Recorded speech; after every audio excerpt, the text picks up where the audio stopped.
Sustainable একটা economic system চাই।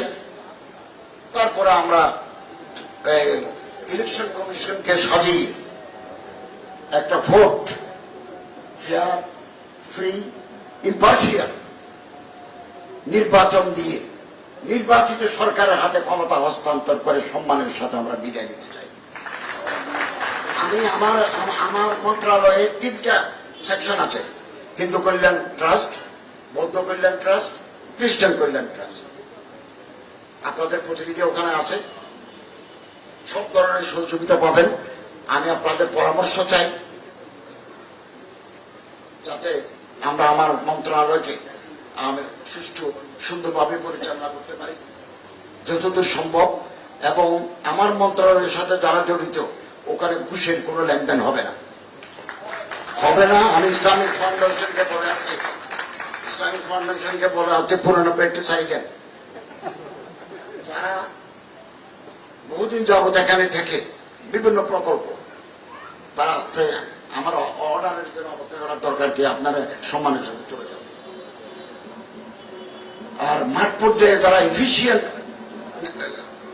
অফিসাররা আছেন আমরা এখানে নিয়ে আসি।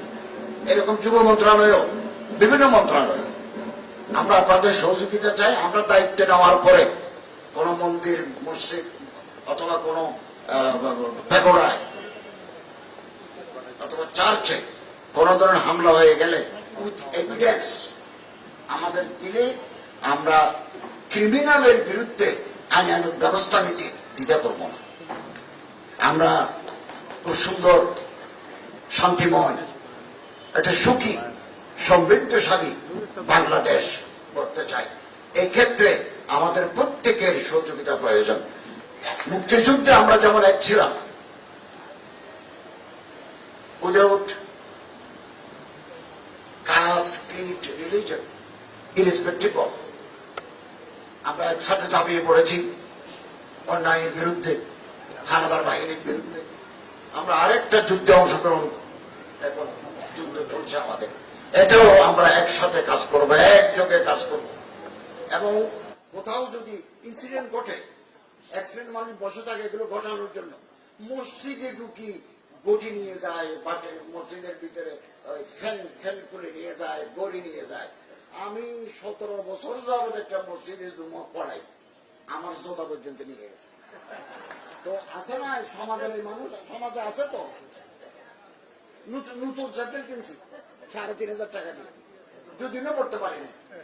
তো আমার মসজিদে নামাজ পড়তে গেছে, টুপি টাপি দিয়ে জুতাটা চলছে। এইরকম বিভিন্ন মন্দিরে এগুলো করে, ওই মসজিদে পানিশ দেন। দে আর ক্রিমিনাল, তারা অধার্মিক মানুষ। আপনাদেরকে আন্তরিক শুভেচ্ছা জানাচ্ছি এবং আপনাদের আন্তরিকতার সাথে অল্প দিনের ভিতরে আপনাদের সাথে আমার একটা ভালোবাসার বন্ধন তৈরি হয়েছে। এটা অব্যাহত থাকবে। আমি কক্সবাজার যাব, রাজশাহী যাব, আরো ব্রাহ্মণবাড়িয়াও যাব। আমরা ক্লোজার হতে চাই, কাছে তুলতে চাই। বাইরে প্রভাকাণ্ডা চলছে। আমি ভারতীয় 2টা চ্যানেলকে সাক্ষাৎকার দিয়েছি। একটা মহিলা 1 ঘন্টা ব্যাপী আমার সাক্ষাৎকার দিয়েছে। বারবার গুরু কথা বলে। আমি বললাম,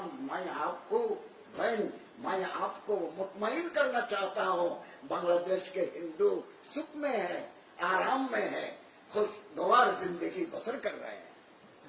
হিন্দিতে বলেছি তাদেরকে, তারা দেখতে আসো।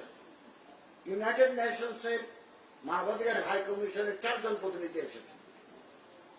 ওনারা বলছেন যে বিভিন্ন জায়গায় হামলা হয়েছে। বললো আমরা ভিজিট করব। আমরা আমাদের সাধ্যমতো ওই জায়গা ফিনিশ মিনিস্ট্রির সাথে আলাপ করে ক্ষতিগ্রস্ত জায়গাগুলো রিপেয়ার করতে পারি কিনা এই উদ্যোগ আমরা নেব। আমি আপনাদেরকে আন্তরিক ধন্যবাদ জানাচ্ছি। এই বাংলাদেশের সব ধর্মের মানুষ সুখী হোক, শান্তিতে থাকুক এবং আমাদের এই জীবন অত্যন্ত পবিত্র হোক, একথা বলে আমার বক্তব্য শেষ করছি।